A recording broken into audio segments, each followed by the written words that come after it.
네, 우리가 살펴보고 있는 각색 말들이 끄는 네 병거, 이 두 산 사이에 나왔고 하나님의 심판을 지금 시행하는 것이다. 우리가 앞 시간에 살펴봤는데요. 이 마지막 이상은 스가랴 선지자가 8개 또는 7개 어떻게 구분하냐에 따라서 7개로 말할 수도 있고 8개로 말할 수도 있는데, 첫 번째 이상 중에 주어졌던 말씀에 이제 송치로 이 말씀이 주어지고 있습니다. 그래서 첫 번째 이상 중에서 홍마를 타신 그리스도 앞에 세상을 돌아보고 온 자들이 보고를 하죠. 세상이 평온하고 정온하더이다. 그 말을 듣고 우리 주님께서 언제까지 이스라엘을 내버려 두시겠습니까? 그렇게 말하고 있죠. 그러니까 악한 사람들이 핍박을 행하여 꼼짝할 수 없는 하나님의 백성들의 고통스러운 순간, 그 예수님의 기도를 들으시고 하나님 아버지께서 두 가지를 말씀하셨습니다. 1장 14절로 15절에서는 안일한 열국을 내가 심판할 것이다. 그 다음에 이제 16절로 17절은 예루살렘과 시온을 회복시켜 주실 것이다. 곧 악인에 대한 심판과 하나님의 백성에 대한 구원의 말씀을 거기서 해 주셨는데요. 바로 그 첫 번째 이상 중에 주신 그 예언의 말씀이 오늘 마지막에 기록되고 있는 네 병거의 각색 말들이 끈 네 병거의 환상을 통해서 그 말씀이 어떻게 이루어질 것인가를 보여주고 있다는 말씀입니다. 자, 이런 일들은 하나님의 구원 역사 속에서 계속되고 있습니다. 그래서 고난받는 하나님의 백성들을 때때로 하나님이 건져주시고, 그 하나님의 백성들을 괴롭게 하는 악한 자들을 하나님께서 심판하시고 또 그들에게 저주를 내리시는 이런 일들이 이미 구약시대에도 계속 이런 일들이 일어났죠.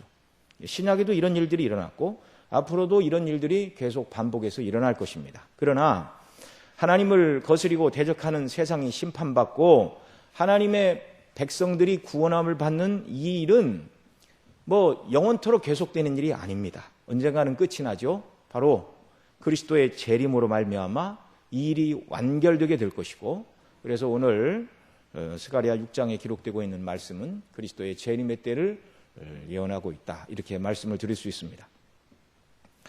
이렇게 세상 마지막에 될 일을 우리는 흔히 요한계시록에서만 말씀하고 있는 것처럼 그렇게 생각할 수 있지만, 하나님께서는 중요한 그 일은 구약에서도 이미 여러 선지자를 통해 말씀해 주셨습니다. 그래서 예수님의 초림과 재림에 대한 그런 약속들, 이 세상에 악이 심판받고 하나님의 백성들이 구원받는 그런 일들을 이미 이사야, 에스겔, 다니엘, 예레미야, 그리고 오늘 본문에 기록된 스가랴를 통해서도 이 역사의 마지막에 되어질 일들에 대하여 성경이 기록을 해주고 계십니다. 자, 우리 오늘 1절에 보면 또 내가 눈을 들어본즉 내 병거가 두 산 사이에서 나왔는데, 이렇게 말하고 있습니다.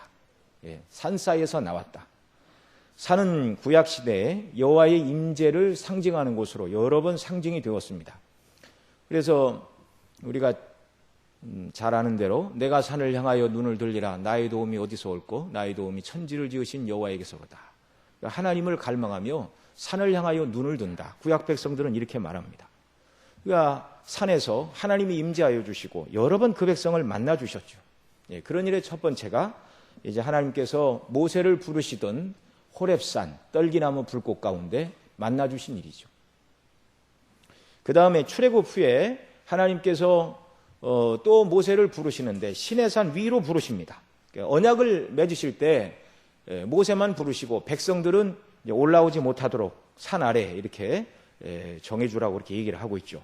그때의 광경을 출애굽기 19장에서 기록을 하고 있는데, 너는 백성을 위하여 사면으로 지경을 정하고, 그러니까 사면 경계 안에를 벗어나지 못하도록 백성들이 그 안에만 있도록 지경을 정하고 이르기를, 너희가 삼가 산에 오르거나 그 지경을 범하지 말지니 산을 범하는 자는 정령 죽임을 당할 것이라, 이렇게 말씀해 주셨습니다.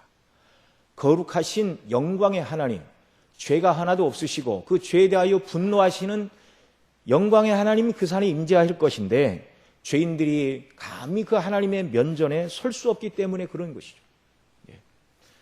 그래서 출애굽기 19장 16절 이하에 보면 제3일 아침 우레와 번개와 빽빽한 구름이 산 위에 있고 나팔 소리가 진중에 크게 들리고 그 백성들이 두려워 떨고 있었죠.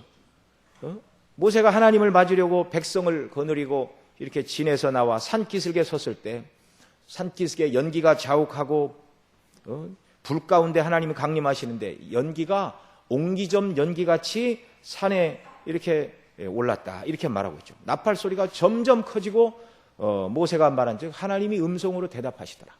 매우 영광스럽고 또한 두려운 광경을 출애굽기 19장이 말씀해 주고 있습니다.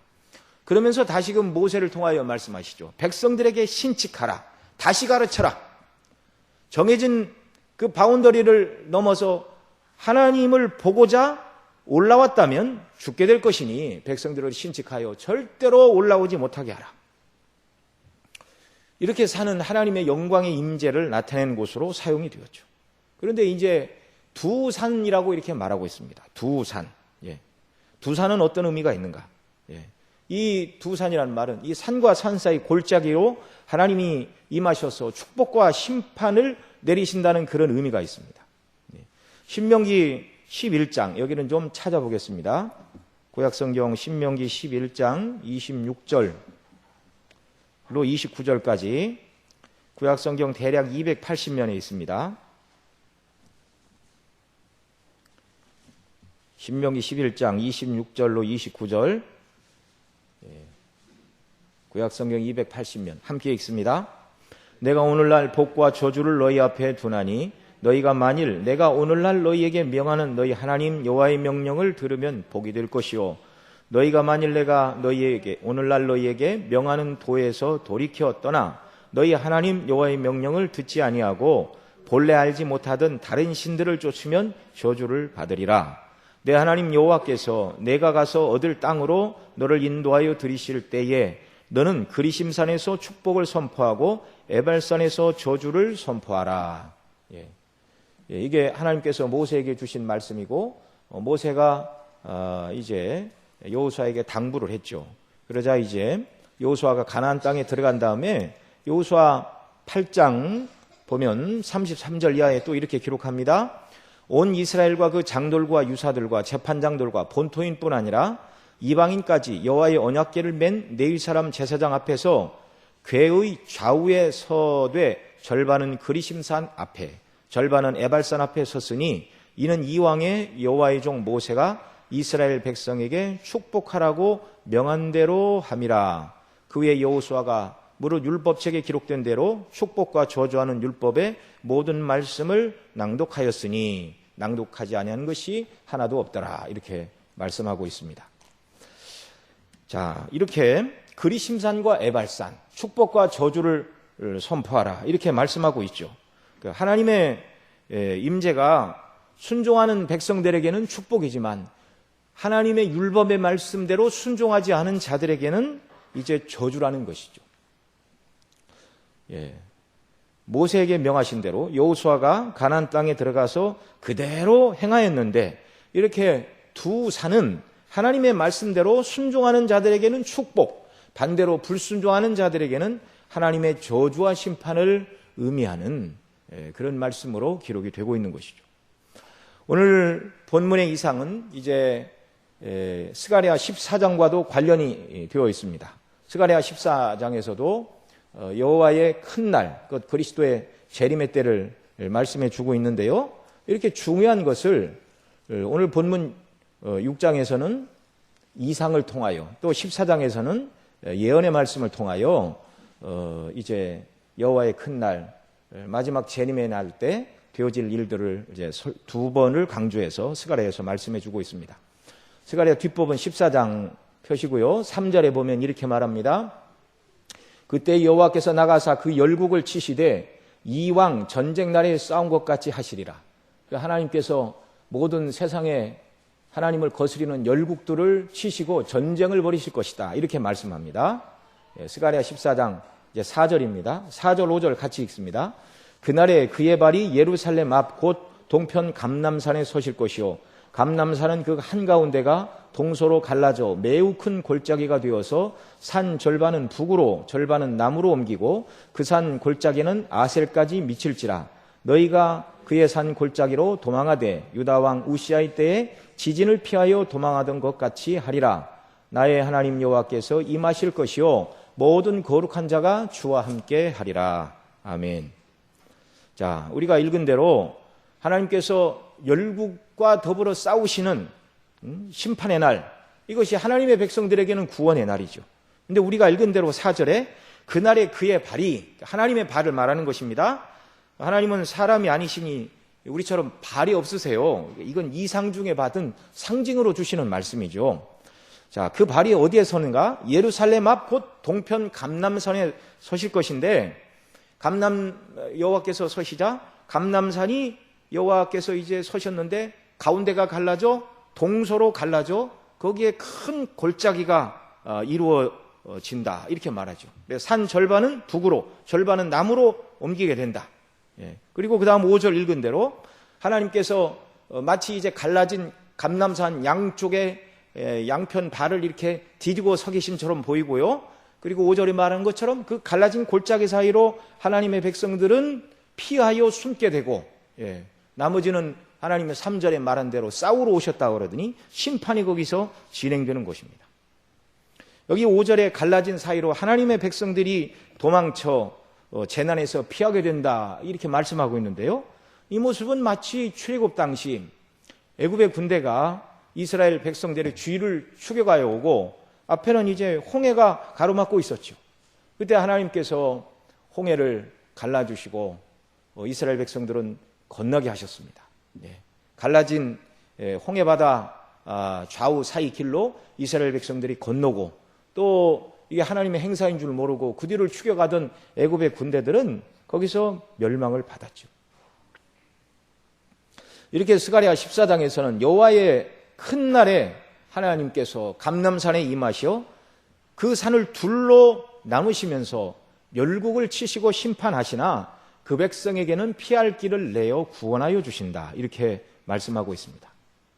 앞서 말씀드린 대로 그리심산에서는 축복을 선포하고 에발산에서는 저주를 말씀하신 하나님께서 여호와의 큰 날 두 산 사이에 임하시어 말씀대로 순종하고 말씀대로 믿은 자들은 구원하시고 하나님을 섬기지 않고 말씀에 거역한 자들은 심판하시고 저주하시는 그날이 여호와의 큰 날이고 예수님의 재림의 날, 이 일이 완전하게 대미를 장식하게 될 것이라는 말씀입니다. 여러분, 이 두려운 심판의 날이 임하게 될 때, 여호와의 큰 날이 임하게 될 때 두려워 떨지 않을 사람은 한 사람도 없습니다. 하나님께서 율법의 공의대로만 심판하신다면, 그러니까 율법대로만 판단하신다면 저와 여러분, 여기 앉아있는 저와 여러분 모두도 하나님의 공의로운 심판을 면할 수가 없는 것이죠.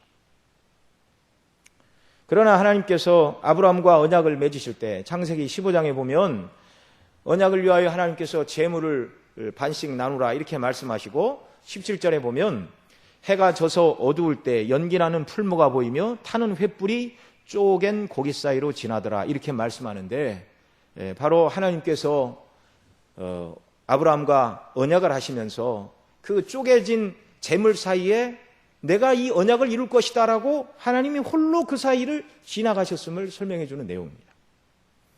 여러분, 아브라함 당시에 언약을 맺을 때 그 사람들이 그렇게 했습니다. 재물을 쪼개놓고 신분이 동등한 사람들은 둘 다 그 사이를 지나갑니다.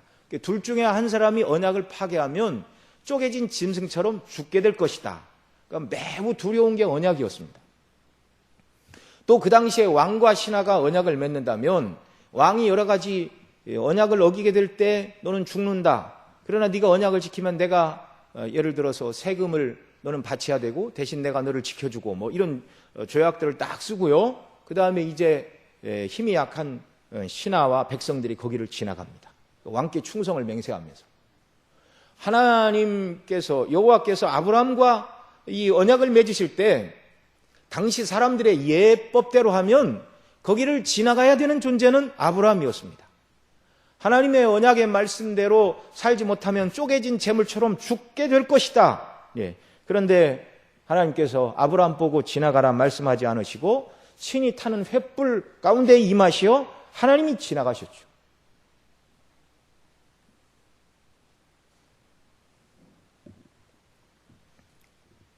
이것을 통해서 아브라함 편에서 또는 택한 하나님의 백성들 편에서 하나님을 어길 때 죽는 자는 언약을 어긴 사람이 아니라 그들과 더불어 언약을 맺으신 하나님께서 대신 피 흘려 주실 것을 보여주신 사건이었습니다. 그렇게 하심으로써 믿음으로 구원 얻는, 그래서 창세기 15장 6절에 있는 것처럼 아브라함이 하나님을 믿음의 의로 여기시니라 이렇게 말씀하고 있는데요.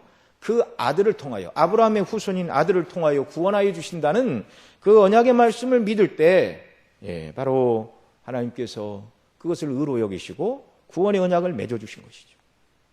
그리고 고귀한 하나님의 율법의 말씀을 지키지 못하는 저와 여러분을 구원하시기 위하여 이 언약의 성취를 위하여 예수님이 오셔서 대속의 십자가를 지시고 죽어주셨습니다. 이 구속의 사건이 하나님께서 아담이 선악과를 따먹을 때부터 여자의 후손을 통하여 구원하시리라 말씀해 주셨고, 아브라함 때에 가면 그 여자의 후손인 그리스도가 우리의 죄를 위하여 대신 죽어야 될 것을 어렴풋이 말씀하시고, 또 다윗 시대 가서는 더 분명하게, 이사야 시대 가서는 더 명백하게, 그리고 신약에 와서는 예수님이 십자가를 지시는 사건을 통하여 하나님의 구원의 방식이 무엇인가를 우리에게 너무나 명확하게 보여주셨습니다. 그래서 예수님 믿는 자들은 하나님의 큰 심판의 날이 임할 때 하나님의 심판과 저주가 아닌, 왜냐하면 저와 여러분이 그리스도가 아니었다면 그 심판과 저주 아래 함께 포함될 자들이었는데, 예수님의 십자가에서 저와 여러분의 모든 심판과 저주가 이미 다 지나갔다는 사실입니다. 그래서 예수님 믿는 이 믿음을 귀하게 여기시고 여호와의 큰 심판의 날에 그리스도 안에 있는 자들, 그리스도께 피한 자들은 구원을 얻고, 이 복음을 멸시한 자들, 이 복음을 듣고도 회개하지 않은 자들, 하나님의 거룩한 말씀을 거스린 모든 자들은 여호와의 큰 날에 하나님의 멸망의 심판을 피할 길이 없다는 말입니다.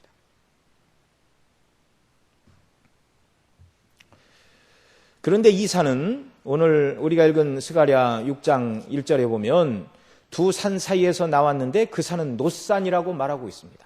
놋으로 된 산이다 그 말이죠.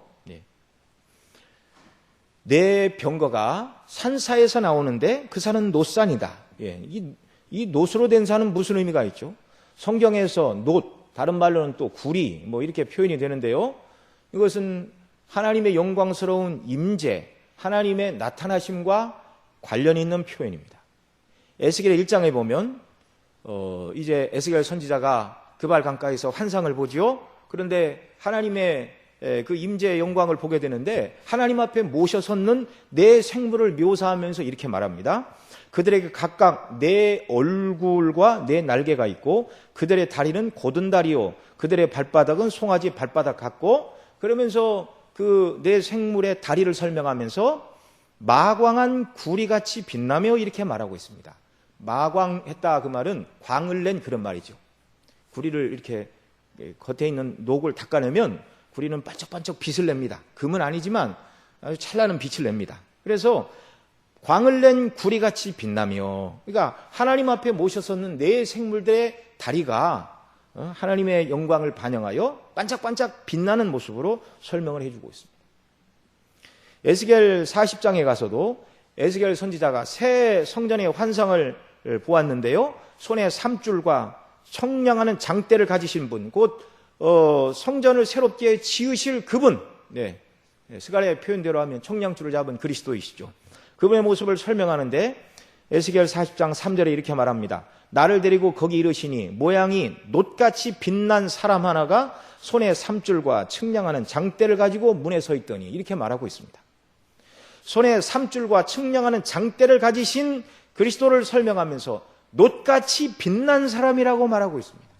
잘 닦여진 놋이 반짝반짝 빛을 발하는 이 모습을 지금 설명하는 것이죠.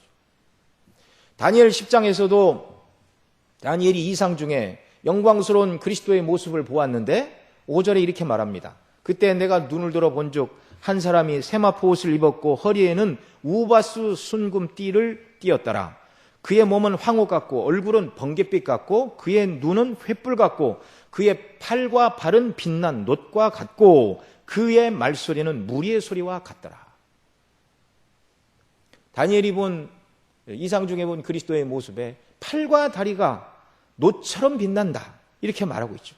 그의 팔과 발은 빛난 놋과 같다. 여러분, 이 표현이 이제 계시록에 가면 그대로 적용이 됩니다. 요한계시록에 보면 요한 사도가 본 환상 속에서 그리스도의 모습을 설명하면서 계시록 1장 9절에 이렇게 말합니다.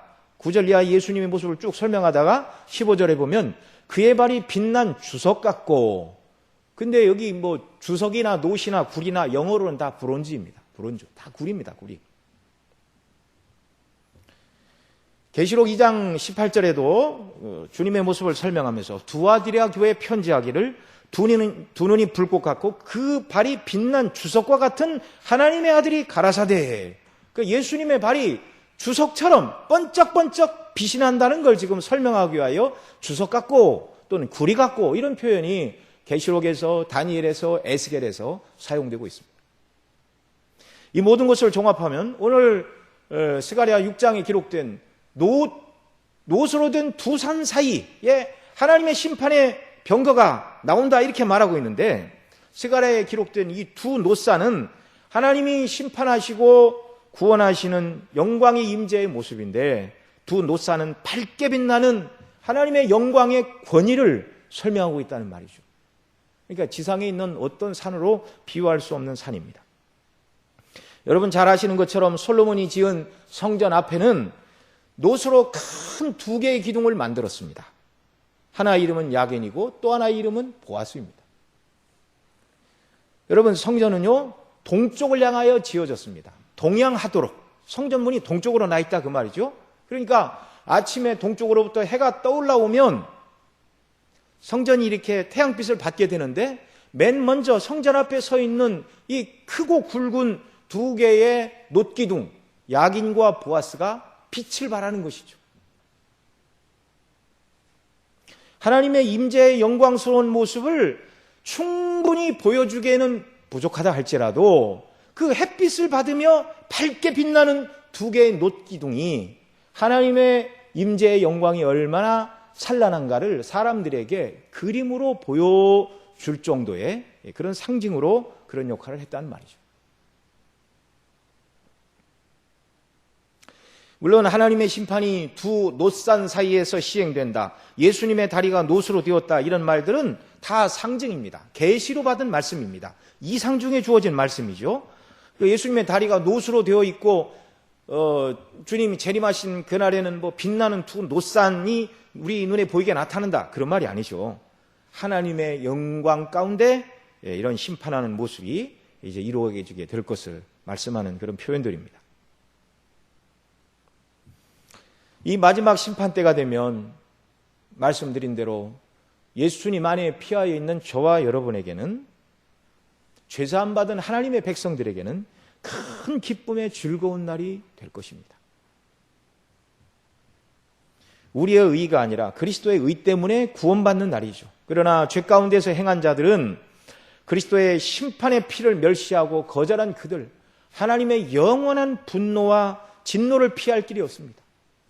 그 빛난 놋산 사이에 임하시는, 영광으로 임하시는 그 하나님의 모습을 보고 정말 죄인들은 두려워 떨 수밖에 없죠.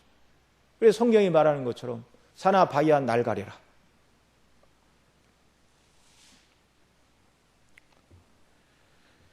이 날이 우리 주님의 재림의 날입니다. 앞으로 역사가 얼마나 더 진행되고 이 날이 이르게 될지 우리는 알 수 없습니다. 오직 하나님께서만 아시지만, 그러나 저와 여러분은 이 날을 중심에 두고 이 땅을 살아가야 될 줄로 믿습니다. 종국적으로 세상의 역사는 이 날을 향하여 달려가고 있기 때문에 그런 것이죠. 이 날은 그리스도의 구원의 영광으로 충만한 날이 될 것입니다. 하나님을 예배하는 영광으로 충만한 최종적인 구원이 완성되는 그날, 이 날에 저와 여러분의 마음이 온통 빼앗겨 있기를 바랍니다. 세상에 속한 것들은요 다 지나가는 것입니다. 하나님의 명령으로 동서남북 사방으로 떠난 병거들이 하나님의 심판을 행하는데, 오늘 스가랴 6장 8절 말씀 같이 읽습니다. 그가 외쳐 내게 일러 가로되 북방으로 나간 자들이 북방에서 내 마음을 시원케 하였느니라 하더라. 네. 동쪽, 서쪽, 남쪽은 언급이 없고 오직 북방으로 나간 자들이 북방에서 내 마음을 시원케 했다 이렇게 말씀합니다. 그러면 동쪽, 서쪽, 남쪽에서는 하나님의 심판이 아직 시행되지 않았는가? 혹은 이게 최종적인 그리스도의 재림을 말한다면 동쪽과 서쪽과 남쪽, 북쪽을 제외한 더 많은 부분은 하나님의 심판에서 제외되어 있다는 말인가? 그런 말이 아니죠. 이 북방이란 말은 세상을 표현하는 상징적인 용어입니다. 이미 살펴본 이 스가랴 2장 6절에 보면 여호와의 말씀에 내가 너를 하늘 사방 바람같이 흩어지게 하였거니와 이제 너희는 북방 땅에서 도망할지니라. 나 여호와의 말이니라. 그리고 그 다음 7절에서 북방 땅이 어딘가를 말하죠. 바벨론 성에 거하는 시온아 이제 너는 피할지니라. 이렇게 말씀하고 계십니다. 북방이 곧 바벨론이라는 것을 알게 되죠. 성경에서 말하는 북방 곧 바벨론은 세상의 상징이요 사단의 왕국을 뜻하는 것입니다. 요한계시록 이 뒷부분에 가서 주님의 재림하심을 말할 때 주님의 재림이 있기 이전에 바벨론이 망할 것이다. 그 큰 성 바벨론이 망할 것이다. 그래서 모든 장사하는 자들이 슬피 울게 될 것이다. 이렇게 말씀하고 있죠. 요한 사도가 계시록을 쓰던 1세기 당시에 바벨론이라는 지명은 없었습니다.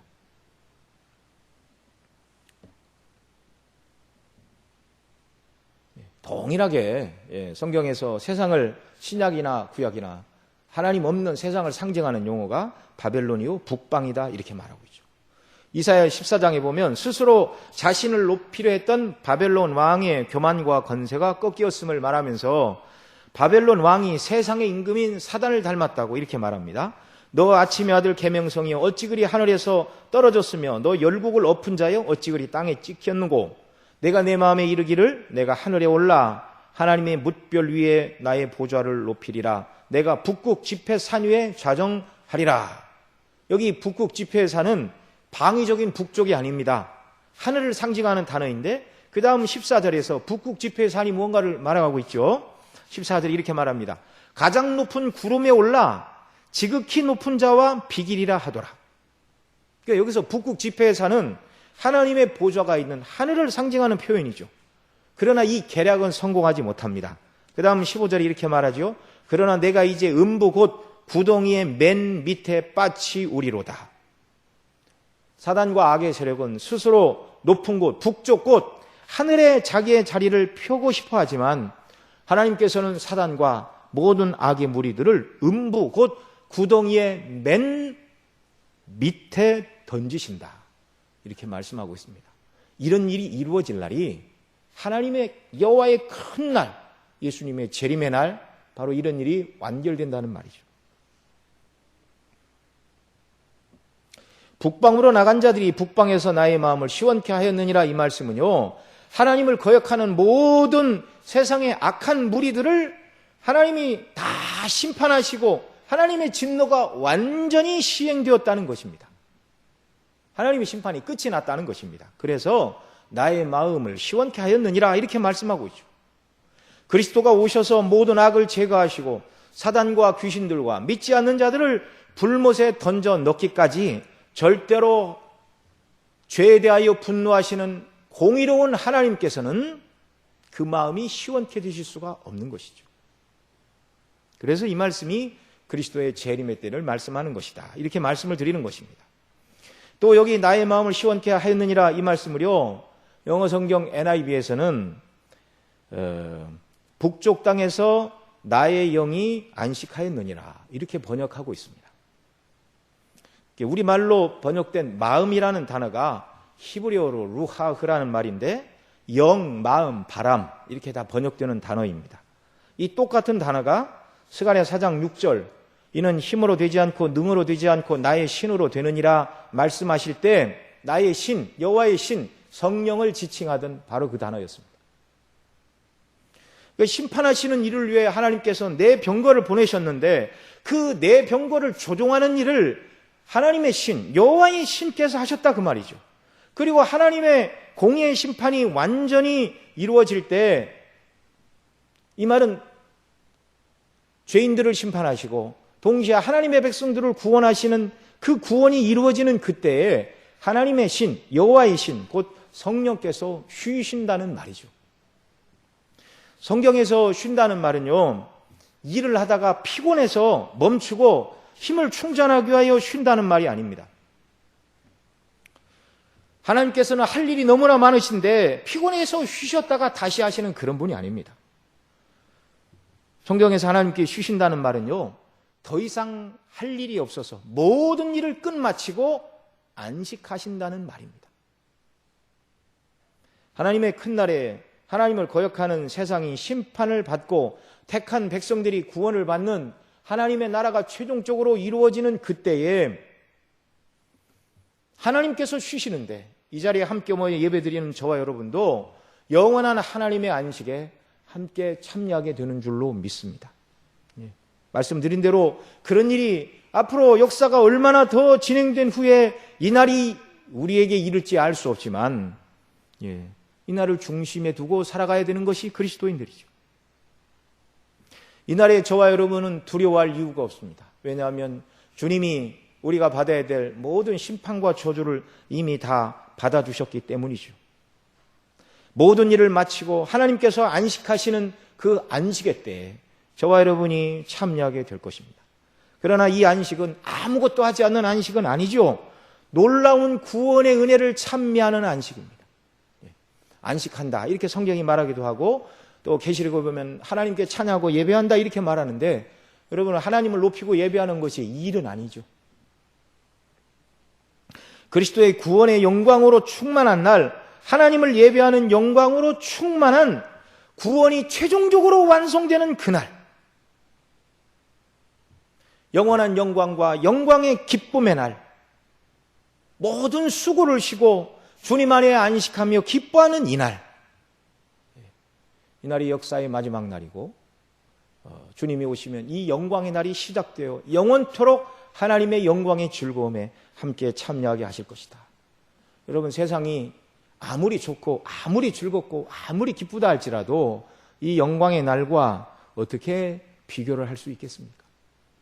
여러분 이런 놀라운 은혜를 약속하시고 값없이 그리스도 안에서 정말 피하여 예수님의 은혜로 구원을 하여 주시고 이 영광의 나라에 참여하도록 저와 여러분을 불러주셨는데 날마다 이 땅에서 주의 영광을 찬미하고 그 나라를 바라보고 그날에 하나님께서 정말 칭찬하시는 사람들로 발견되도록 믿음 안에서 성령을 의지하여 주님이 기뻐하시는 일들을 이루어 나가는 저와 여러분 모두가 되기를 바랍니다.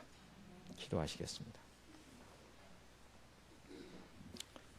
사랑하시는 아버지 하나님, 정말 역사를 진행해 나가시다가 하나님의 큰 날이 되면 하나님의 마음을 시원케 하는 날이 반드시 오고 말 것인데 우리의 마음도 그날에 가 있게 하여 주시기를 원합니다.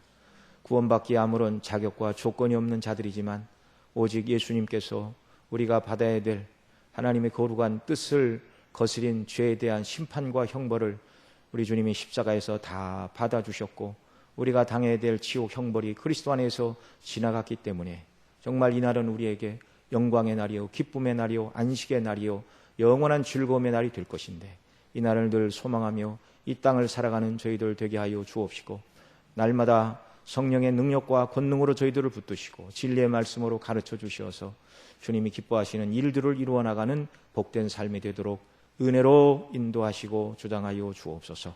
이 모든 말씀 우리 구주 예수님의 이름으로 기도드리옵나이다.